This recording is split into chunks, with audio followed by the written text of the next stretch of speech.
Alexa, play meditation music. The Station, Meditation on Amazon Music.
This is the recursive radicalism of Nick Fuentes. I am Abe Zucca.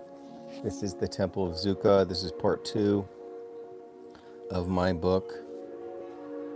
You can check out my art at zuccagallery.com. You can come and check out my art in person if you happen to be in Phoenix. It's at 1301 Grand Avenue. Let's begin our readings for tonight with, where do we leave off?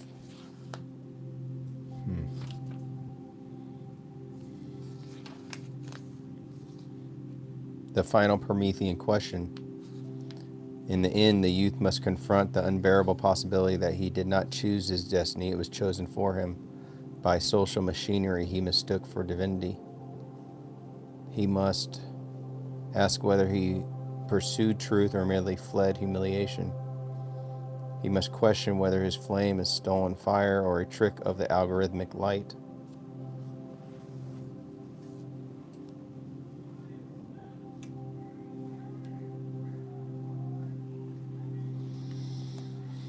He must face the mirror one final time, but the mirror will not show him his face. It will show him the face the archons designed.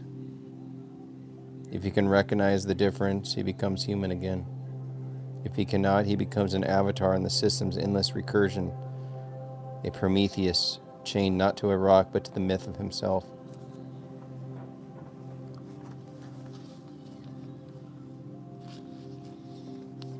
The abyssal center.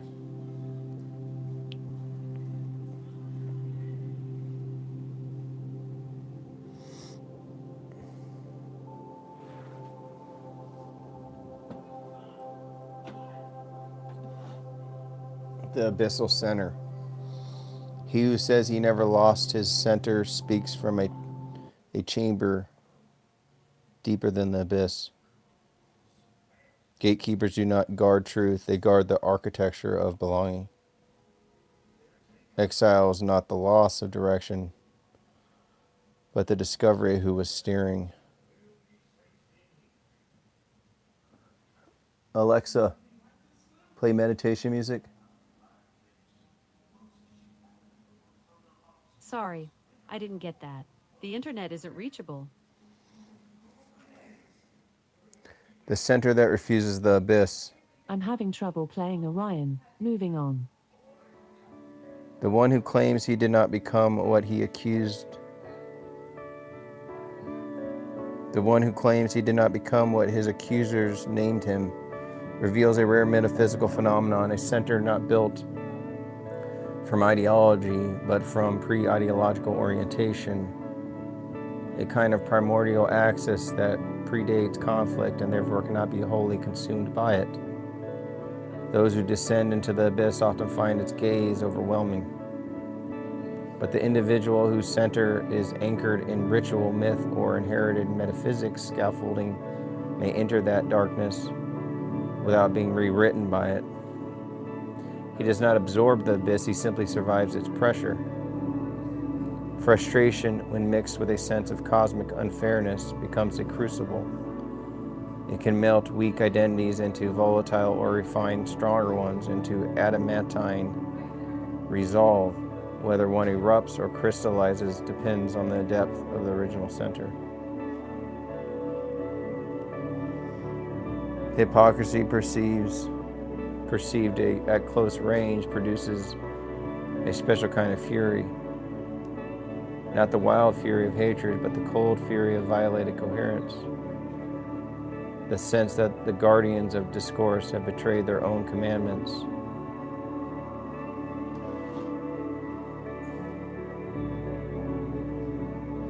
What's up? I'm Abe Zucca. I'm reading the recursive radicalism of Nick Fuentes. If you guys have any questions, I will change your whole perspective on life. You ready for this? If you really want it, it will change. Hypocrisy perceived at close range produces a special kind of fury, not the wild fury of hatred, but the cold fury of violated coherence. The sense that the guardians of discourse have betrayed their own commandments. Thus, the early rupture is not between the youth and the world, but between the youth and those who claim to represent the world's order. When institution rejects the novice, he experiences the ancient myth of the wild wilderness, a removal from protected gardens into an ungoverned expanse, where the only compass is internal and the only shelter is improvisation. The fall from institutional grace in the wilderness of independence. In the wilderness, two paths appear: assimilation through recantation, or Promethean defiance through independence. The first preserves safety but costs essence. The second preserves essence but invites perpetual danger. Performing one's work independently is never merely logistical, it is existential. The basement studio becomes a monastic cave, a rebel command center, a Promethean workshop, and a spiritual laboratory all at once. The decision to build a platform outside the sanctioned ecosystem is an act of fire theft. The exile reaches into forbidden circuitry and fashions from it a pyre of visibility that no institution can extinguish without fueling its flame. Creative culture is intoxicating because it is the first taste of sovereignty. But sovereignty invites conflict with all who presume to command it. The architecture of opposition and the strategy of inner revolution. Every system contains an outer enemy and an inner guardian. But the true transformation never begins with assaulting the outer enemy. It begins with dethroning the inner guardian who claims the right to speak for the base. To critique the establishment from the outside is futile unless one can first win the loyalties of those inside. Thus, the most effective revolutionaries throughout history have fought not the empire first, but the priests who legitimized the empire. Oppositional movements often fall between they inherit the worldview of those who they oppose. The Promethean strategist refuses to inherit. He insists on reshaping the intellectual DNA of dissent itself. Internal conflict is always more violent than external conflict because it involves the struggle for the soul of a narrative. The outer battle is material, but the inner battle is metaphysical. Thus, the true revolutionary begins not in confronting the adversary across the battlefield, but in confronting the guardians atop one's own citadel. For those that are even coming close to understanding this, you're on, that's thank you for that. Just keep staying tuned. These are like MK Ultra passwords to activate minds. The gatekeeper, the firewall, and the language of exclusion. Gatekeepers operate less like individuals and more like distributed firewalls. They filter discourse according to hidden rules, punishing packets of speech that attempt to pass through forbidden ports.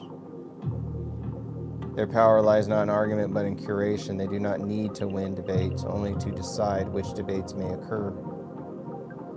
Institutions become oppressive not by enforcing doctrine, but by monopolizing legitimacy.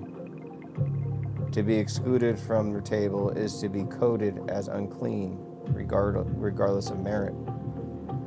Those who are excluded often misinterpret this as moral condemnation.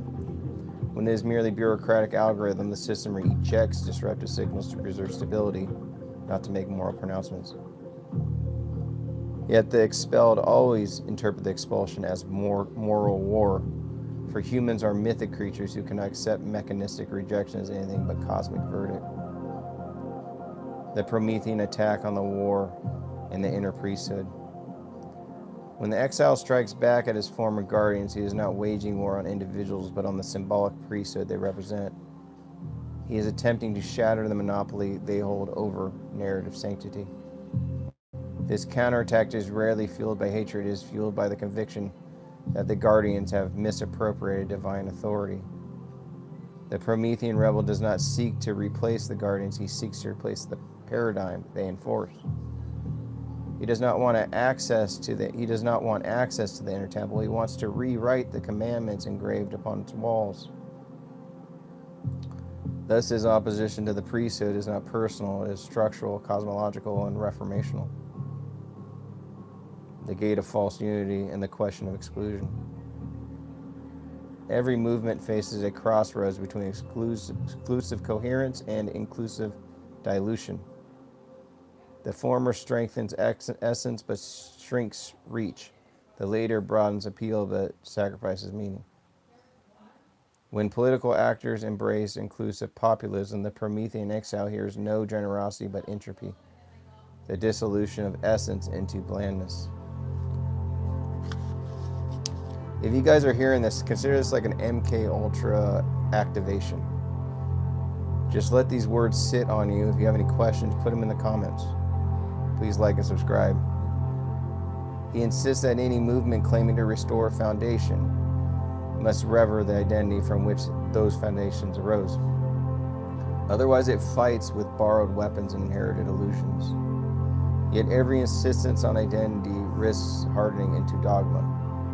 The line between coherence and exclusion is always a razor's edge suspended above an abyss and haze alike. Thus, the struggle over inclusion is not about hostility or hospitality, but about metaphysical boundaries, who may participate in the sacred project and who under what conditions. The politics of disavowal and the psychodynamics of preemption. Disavowal is the currency of modern movements. By condemning another, one purchases temporary safety from attack. But disavowal is also a trap. It teaches the movement to cannibalize its own members for the illusion of respectability. Those who disavow to appease enemies often discover that appeasement is indistinguishable from a mission of guilt. Thus, disavowal rarely protects. It invites additional demands, each requiring greater sacrifice of coherence. The exile interprets every disavowal as betrayal, yet often the disavower acts from fear, not malice, but are trapped in a system that rewards distance over solidarity. The spirit of the apostle and the universal call to individual judgment.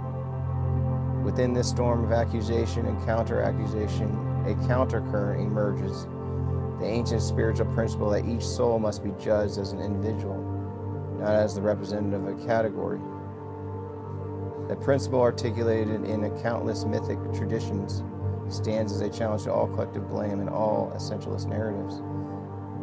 The true apostolic vision honors the possibility of transformation. Even those who complicit in error may become carriers of revelation. Even those once complicit in error may become carriers of revelation. Thus, any cosmology that assigns guilt by lineage nullifies the possibility of redemption. And redemption is the only force capable of dissolving cycles of endless retaliation. The one who understands this does not wage war or bloodlines or categories, but on systems, even mindful that the individual remains the irreducible atom of mortal discernment.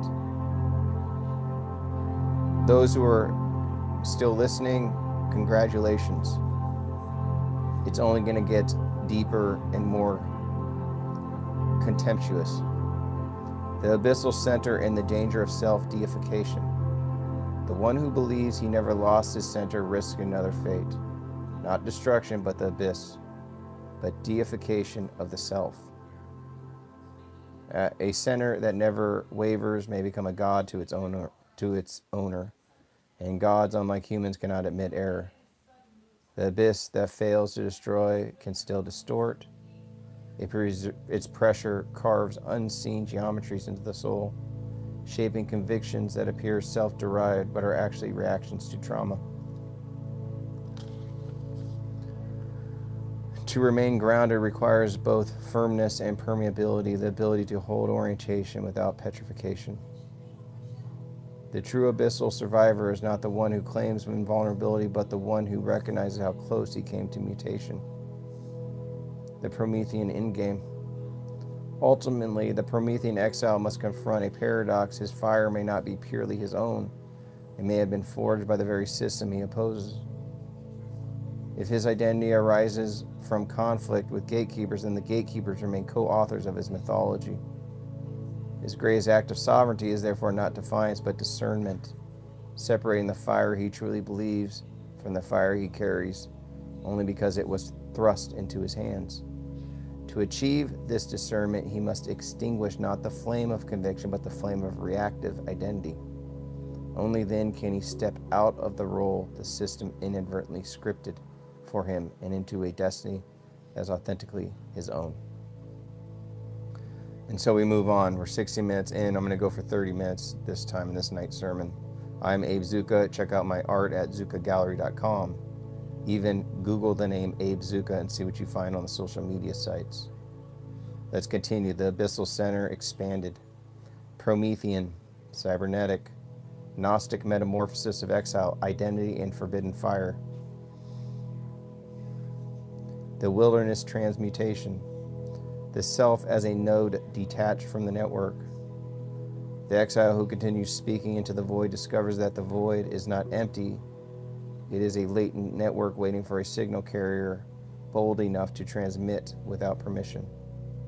Transmission from exile is not merely communication, it is mutation.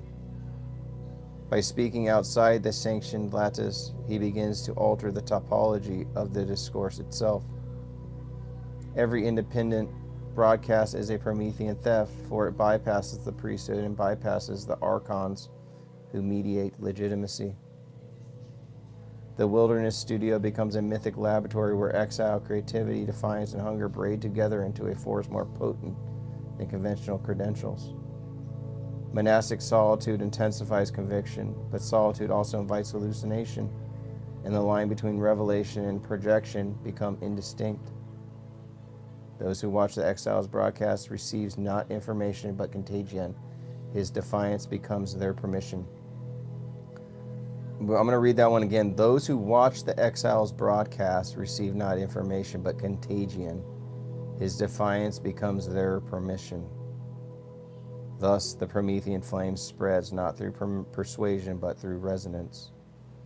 The wilderness is not a place, it is a frequency outside the range of institutional receivers. The war within the opposition, Gnostic revolt against the inner sanctum. Revolution rarely begins with an attack on the outer empire. It begins with revolt against the inner sanctum, the priesthood that claims to speak for the people. The exile's primary battlefield is not the distant adversary, but the local hierarchy that controls the language of dissent. To attack the inner gatekeepers is to challenge the architecture of permission itself. It is a demand not merely for new leaders, but for new metaphysics. Every institution of opposition eventually ossifies into a mini-empire. Every empire must be disrupted from below before it can confront the empire above. The Promethean insurgent does not seek entry, he seeks replacement of narrative, of legitimacy, of meaning. What appears as personal bitterness is often metaphysical revolt in disguise. The one who challenges the priesthood is always called profane until the temple collapses and he becomes its historian. The cybernetic archons, reactive.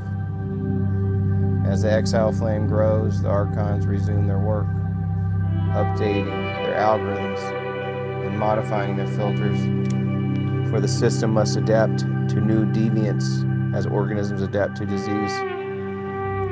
The first reaction is surveillance, the second is suppression, the third is narrative reconstruction. The archons do not fear the exile's content. They fear his independence, which is unindexed, unbounded, and therefore unpredictable. Their countermeasures are strategic, demonizations to weaken resources, stigmatization to weaken alliances, atomization to weaken morale. But every blow deepens the exile's mythic aura. Persecution becomes proof, and proof becomes fuel. Systems create their own adversaries by escalating pressure faster than identities can adjust. Once targeted, the exile becomes a symbolic virus, either eradicating swiftly or destined to replicate endlessly. The paradox of expanding influence. Independence breeds visibility. Visibility breeds expectation. And expectation breeds constraint. The rebel becomes entangled in the very gaze he once despised. As more eyes turn towards him, he must choose between authenticity and role performance. Few resist the seduction of becoming a character. The more he speaks, the more he risks hardening into a caricature, for public hunger feeds off simplification. A movement built on defiance becomes fragile, and its figurehead becomes addicted to applause. The rebel who refuses applause possesses rare discipline. The rebel who depends on it becomes a puppet of his own audience. When the audience begins to define direction, the insurgent faces a new empire, one composed not of institutions but of expectations. To master the audience without being mastered by it is the most difficult Promethean art. To master the audience without being mastered by it is the most difficult Promethean art. Those who fail become idle vessels. Those who succeed transcend narrative gravity. The Gnostic error of self-centering. When the exile insists, he never lost his center. He risks mistaking rigidity for strength. True centers bend without breaking, for inflexibility shatters under pressure. A center untouched by crisis is either divine or delusional. Mortals must discern which. A center never wavers, may hide unseen fractures. A center that never wavers may hide unseen fractures, cracks concealed beneath the facade of composure. The one who survives accusation without alteration must interrogate the possibility that the alteration occurred invisibly. The abyss that never looked back may have left fingerprints only visible under later light. Certainty can be shield or a prison. The difference is revealed not in victory but in silence. A center is tested not by external chaos but by internal temptation. The temptation to believe oneself incorruptible. The true abyssal survivor recognizes that the very claim I was unchanged may itself be the abyss speaking.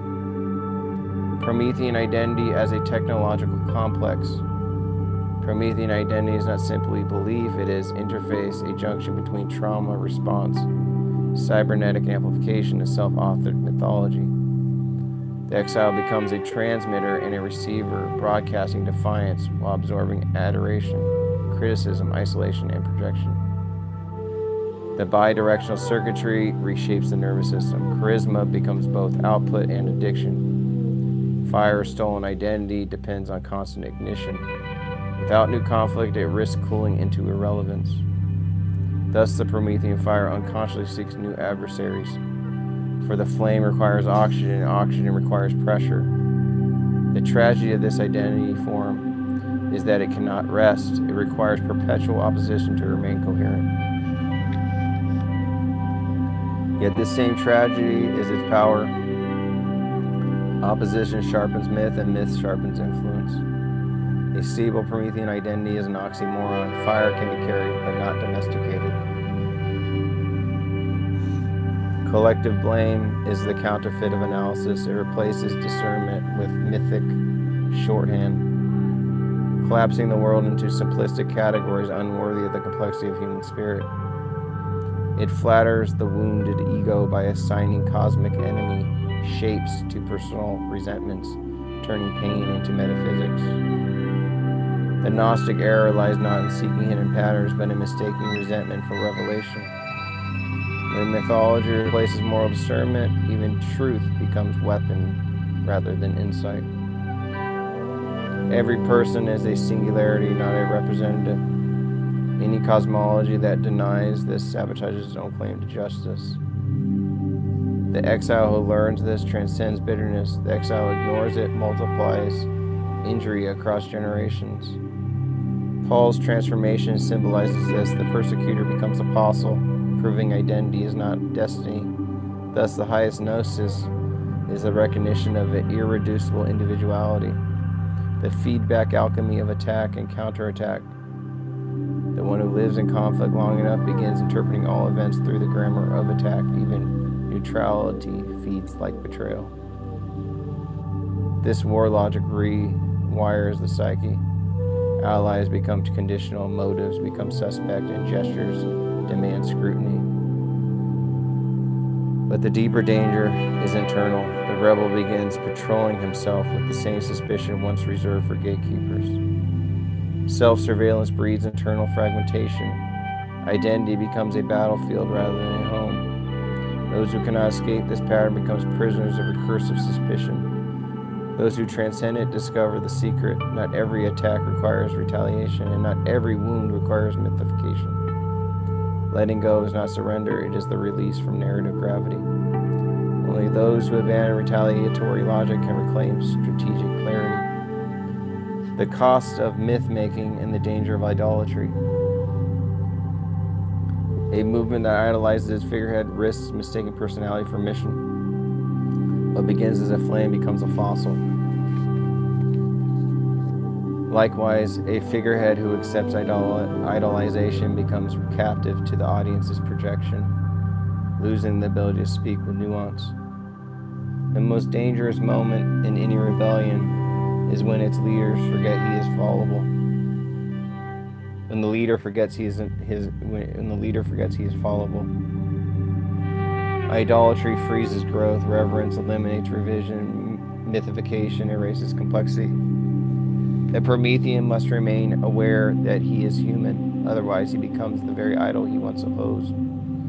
Those who worship him will later crucify him for failing to embody their projection. The only stable path is humility linked to clarity. The fire is carried, not owned. The Promethean triumph is not to overthrow the archons, but to prevent himself from becoming an archon.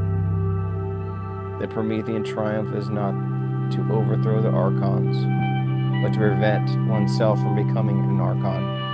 And that is the end of tonight's thing. I hope you guys enjoyed it. Like and subscribe. Check out my art at zuccagallery.com. Stay tuned for future sermons and readings. I will see you guys later.